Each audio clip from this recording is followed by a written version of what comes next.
Namazın içindeki takbirlerin hükümü qanday deydi. Demek namazın sırtındagı takbir bul farz dedik mi? Demek farz biri eкен да. Takbiratul iftitah farz dedi. Başkasını aytpады, demek şede тоқташыбыз керек. Мындай. Erejede boldu. Bunu farz dedi. Demek andan başkası farz emes деген неме жооп өзүбүз автоматтык түрдө бериш керек. Ошон үчүн намаздардын içindeki takbirler var ya. Semiyallahu limen hamida, Rabbana ve lekel hamd, Allahu ekber, Allah bardığı sünnet. Bardığı sünnet. Farz namazını okup atkandağı ortodagı tizilgen saptın hükümü sırap atası da.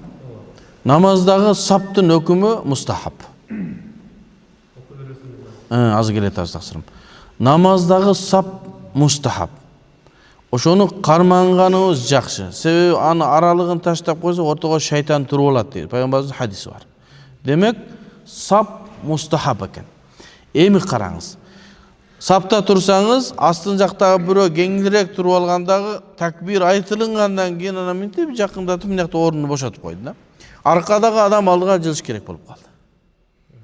Эгерде көп кыймыл кылбастан жылсаң макул, болбосо жылбаганың жакшы. Себеби намазда кыймылдабай туруш бул парыз. А сапты толуктоо сүннөт. Силер пандемияда жашадыңарбы, жашабадыңарбы? Бар белеңер? Намаздарды кантип окудук ошондо? 5 метр туруп эле окудук го. Эгерде саптын кыналышып турушу парыз боло турган болсо, анда алда намаздардын бирөөсү да болбой калган болот эле да. Gördünüz mü? Ошондо алымдар не деп чечип берди? Ушул зарыл чыгуу үчүн алыста турса боло берет. Бул сүннөт деди. Ошого жаныңызда бирөө кетип калса, эгерде көп кыймыл кылбастан туруп, алдыңкы сапты толуктайм десеңиз макул. Бир аракет менен. Болбосо ордуңузда турганыңыз жакшы. Сизди эч ким айыптабайт иншалла.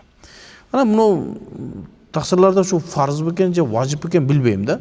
Vay benim saptı aldır. Ay kalıp kaldı. Biyaka de öyle kıykırıp namaz takbir kalıp gitti. Sen koy anın uvarı olma sen imamın takbirine jetip kalbaysın bu. Saptı birinci saptı ikinci saptı olmaya kaldı da biri kıykırıp jet. Постоянно çe. Sen imamga jetip kal ölüp ketsin ayakçı. Orduңа da Allahu Ekber jetti imamga. Sebebi takbir imamın takbirine jetken soğuk köp bolot. Biz kebir meçitlerge girip kalsak adamlar мына түз эле жайнамаз салынган катарда эмес, кыйшыйып окуп атышат. Себеби эмнеде адамдын да жин келе турган болуп атат дейт да. Ушул жерде деле бар, кебиркилерчи карап турсаңыз, ушул жерде деле мындайраак болуп окуп аткандар бар. Анын себеби эмнеге кетип атат? Биздин мечит кыблага карап салынбаган деген түшүнүккө кетип атат. Ошого кичине мындай кыйшыйып атат. Kıblanın meselesi egerde Kabe'nin içinde bolsanız, Mescid-i Haram'ın içinde bolsanız, Kabe'nin özüne karab yüz dönüşünüz farz болады. Görüp dursanız ya meçitin içinde bolsanız. Oşogo Kabe meçitin karasanız atayın mıramırlardı namazda adamlar tizile turan kılıp sonun kılıp tegeretip kılgan.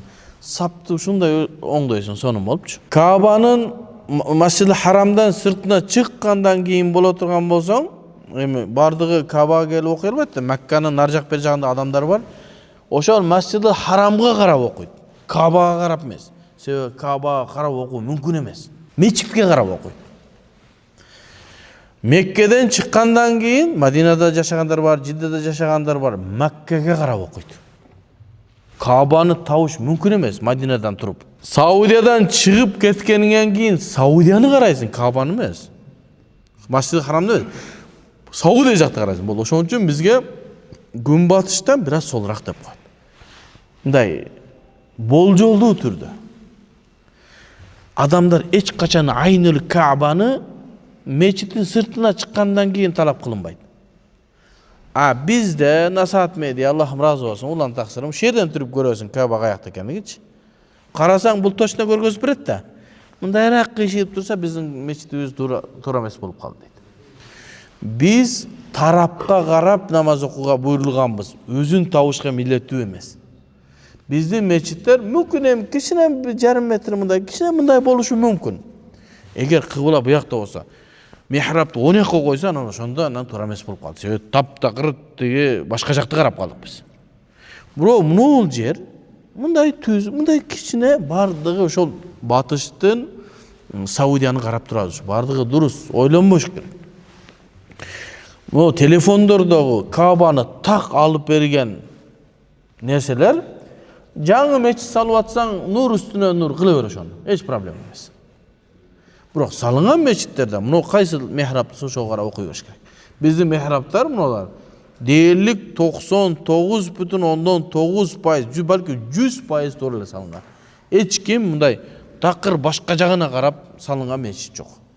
Кичине мындай болгондо ошонтип бүтүп кыйшык болбостон, ошо мехрап кандай турса, имам кандай турса окуй бериш керек. Себеби бизден кыбланы табууга, тарапты кароого буйрулганбыз, Айнул Кабаны эмес. Айнул Каба, Кабанын өзүн караш, кайда буйрулат? Кабанын ичинде Кабаны көрүп турсаң, ошондо гана. Аллах разы болсун. Рамазан мезгилинде ооз ачар болду, вакытка карап ооз ачып атабыз. Ошол ооз ачар болгондон кийин оозду ачуу бир нерсени жеп ооз ачылабы же вакыттын кирүүсү оозду ачтыбы дейт. Эгерде аялдар боло турган болсо, үзүрлүү болуп калды. Орозо кармап атат, саат 3-кө, 4-кө келгенде айзы келип калса, орозосу бузулду да. Сөз бир нерсе жеш керекпи же болду, ооз ачылды болду деген суроо. Бизге буйрук Багымдаттын азанынан баштап Шамдын азанына чейин эч нерсе жебегенге буйрулганбыз. Андан кийин сага жегенге уруксат деген сөз. Андан кийин тамак же деген буйрук жок. Демек Багымдатта азан айтылганда сага тамак жеген тыюу салынды. Шамга азан айтылганда сага тамак жегенге уруксат берилди. Тамак жегенге буйрулган жокпуз. Сага уруксат берилди. Ошон үчүн пайгамбар саллаллаху алейхи вассалам ошол уруксат берилгендигин бизге ушундай кылып баяндап берди. Не? Таъжилил ифтар мустахаб. Таъжил деген эмне? Тезирээк ачыш керек оозду. Башкача айтканда, убактысы келип калса деле жүрө бербе, ачка жүрө бербе. Сага кызыктырып атат. Бул эми тезирээк ачсаң мустахаб болот.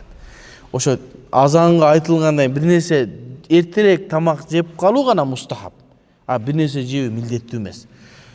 Шамга азан айтылгандан кийин болду, сага тамак жеш уруксат берилди. Болду, бир нерсе жешиң милдеттүү эмес. Башка оозуң ачылды бе, сага уруксат берилди.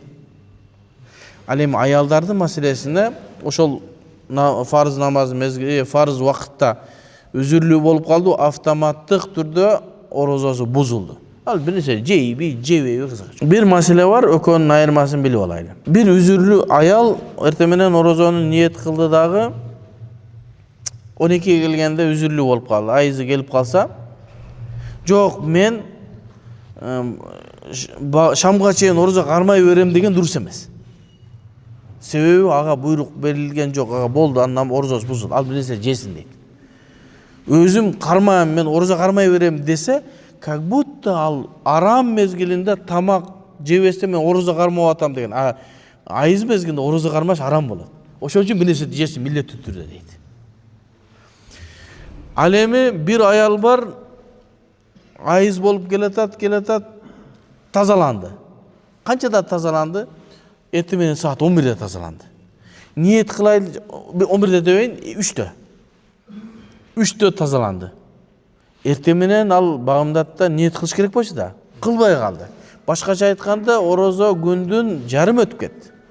Тазаландыбы? Тазалангандан кийин ал милдеттүү түрдө тамак жебей турсун дейт. Өзүн орозо кармоочуларга окшоттун дейт. Неге десе, андан орозо тутуусу арам болгон убакыт кетти, андан тазаланды болду. Эми орозоң эсеби эмес, бирок өзүңдү орозолорго окшоштур. Себеби эмне болуп калдың сен? Орозо кармай турган адамдардын катарына кирип калдың. Ошон үчүн эмне? Кечке чейин милдеттүү түрдө орозодой болуп тамак жебей турат. Тазалангандан кийин. Экөөнүн айырмасы ушундай. Аллах разы болсун. Устаз Умар радиаллаху анху өз кызын өлтүргөн дейт. Анда пайгамбарыбыз саллаллаху алейхи вассаламга кандайча куда болуп калды дейт. Ушундай сөз бар. Пайгамбарыбыз саллаллаху Умар ибн Хаттаб радиаллаху анху өзүнүн кызын тирүүлөй көмгөн дейт, жанагы жахилият мезгилинде. Анан апарып казып, кайга барасың, тойго апарам деп алып барып, анан оорду казып, Анан ошол жерде анан эм көмөйүн деп атса, Умар ибн Хаттабтын сакалдарына топурактар тийип калса, кызы мынтип тазалаган экен. Анан ошого деле карабай, анан Умар ибн Хаттаб өзүнүн кызын gömgөн экен. Бул жалган сөз. Бул Рафиди шиялардын Умар ибн Хаттабка койгон жалган хадистердин бирөөсү. Умар ибн Хаттабты ушинтип кызын өлтүргөн акмак деп көргөзүш үчүн. Ушул боюнча келген риваяттын бардыгы мавду, жалган атайын коюлган хадистер. Аны изилеп чыкканда ошолордун арасында ат-ташайю шиялардын издери бар, колдор. Отпечатки пальцтары бар. Суроо. Эгер Умар ибн Хаттаб радиаллаху анху ал кызын gömгөн болсо, Хафса деле бар болчу, аны эмне өлтүргөн эмес? Хафса деген кызы бар, пайгамбар саллаллаху алейхи вассалам алган. Кыздарын өлтүрө турган болсо, бардык кыздарды өлтүрүш керек да. Эмне бир кызын алып калып башка кызын өлтүр? Жалган сөз. Хафса радиаллаху анха ошо Умар ибн Хаттабтын кызы, анан аны пайгамбарыбыз алган. Суроого жооп түшүнүктүү болду да. Ал айтылган жалган нерсе. Ошон себептен Хафса деген кызы болгондо аны пайгамбар саллаллаху алейхи вассалам үйлөнгөн. Дагы суроо болсо бергиле. Анан намазга даярданайлы. Намаздын каза болуп калган намаздарды аны казасын окуунун жолдору кандай? Эгерде бир адам сапарда жүргөндө намазы каза болуп калса, аны кантип окуп бериши керек? Эгерде хадарда, шаарда жүргөндө намазы каза болуп калса, аны кантип окуш керек? Эгерде сапардагы адам намазы сапарда каза болуп калып туруп, шаарга келгенде каза кылса кантип окушу керек? Эгерде шаарда жашап аткан адам бир намазды каза кылып койду, сапарда жүргөндө ошол намаздын казасын кантип окушу керек? Кайсыл мезгилде ошол намаз окуучу кайсыл мезгилде анын намазы каза болгон болсо, кайсыл жерде болбосун ошондой кылып казасын кармап берет. Бир адам шаарда жүргөн мезгилде Кудайым сактасын пешиндин каза кылып алды. Эртеси Түркияга сапарга чыгып кетти. Сапарда жүргөндөрдүн убакыты болуп калды, кечеги калтырган пешиндин казасын окуйм десе, 4 рекет кылып казасын кылып берет. Ошол жакта жүрүп, пешинди каза кылган аз келгенсип, шамда уктап калыптыр сапарда жүрүп.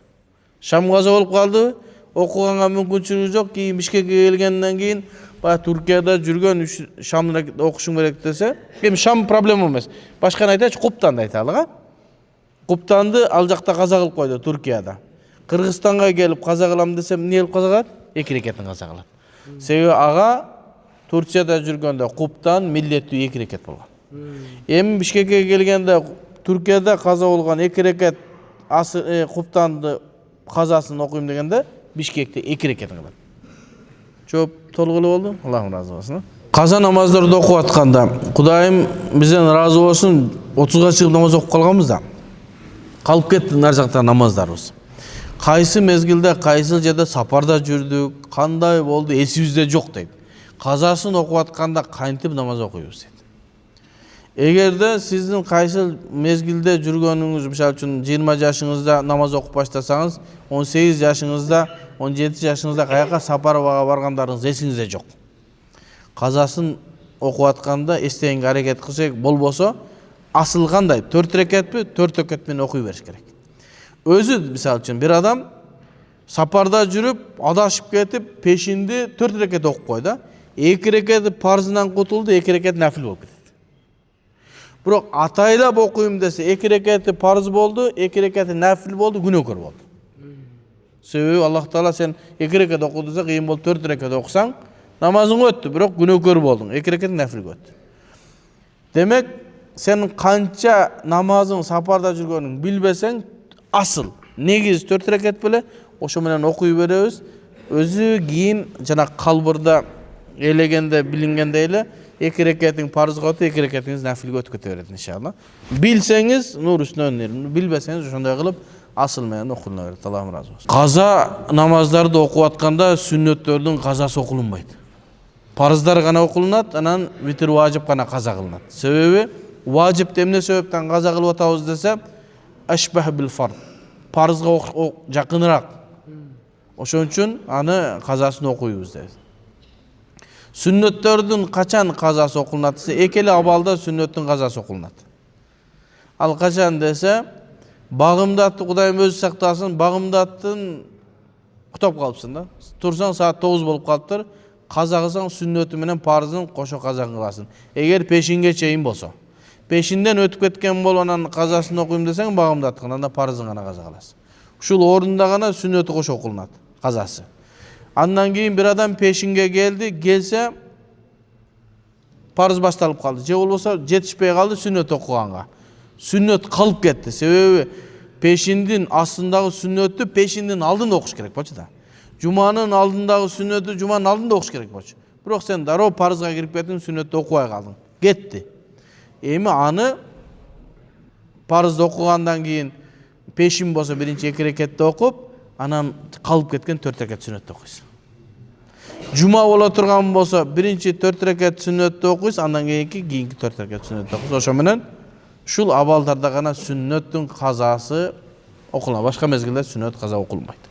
Бирөө айтат ошондо жана таравихтин казасы барбы жокпу деп. Жок, таравихтин да казасы жок. Болгон багымдатка чейин толуктап койсоңуз болот. Сапарда сүннөттү толук окуш керек, милдеттүү. Себеби пайгамбар саллаллаху алейхи ва саллям сапарда сүннөтүн окуган. Айша энебизден келген риваятта бар, пайгамбар саллаллаху алейхи ва саллям багымдаттын сүннөтүн эч качан сапарда да, хадарда калтырбайт эле дейт. Ошондон билебиз, демек сафарда пайгамбар сүннөттөрдү окуган. Кээ бир туугандарыбыз айтат, багымдаттын гана сүннөтүн окуш керек, башкаларды окубаш керек деген сөздү айтса, пайгамбарыбыз багымдаттын калтырбайт эле десе, демек башкалар калса да багымдаттын калбайт, демек сүннөттү окутат деген сөз. Анан сүннөттөрдү окуунун тартиби кандай? 1 мүнөт тамыла. 1 мүнөт, 1 мүнөт эмес, 30 секунд. Адамдар кетип атканда сүннөттү окууга мүмкүнчүлүк боло турган болсо, сүннөт болбосо, самолет болуп атат, же автобус, машина шашыш болсо, парызды окуп, сүннөттү машинада окуп кете бересиң иншалла. Токтодук. Бисмиллахир-рахманир-рахим. Алхамдулиллах, вассалату вассаламу ала расулилlah. Аллах таалам ушу алган белген илимдерибиз Аллахым пайдалуу илимдерден кылсын. Аллах таалам адашуучулардан кылбагын. Баардык айткандарыбызды туура так кылгын. Эгер адашкан болсоң, Аллахым бизди туура жолго салгын. Билип алган күнөөбүздө Аллахым өзүнүн кечиргин, элибизге, жерибизге тынчтык, аманчылык бергин. Ушул жерде кол көтөргөн баардык мусулмандардын тилек максаттарын өзүң орундаткын. Бирахматке. Аллахум расул.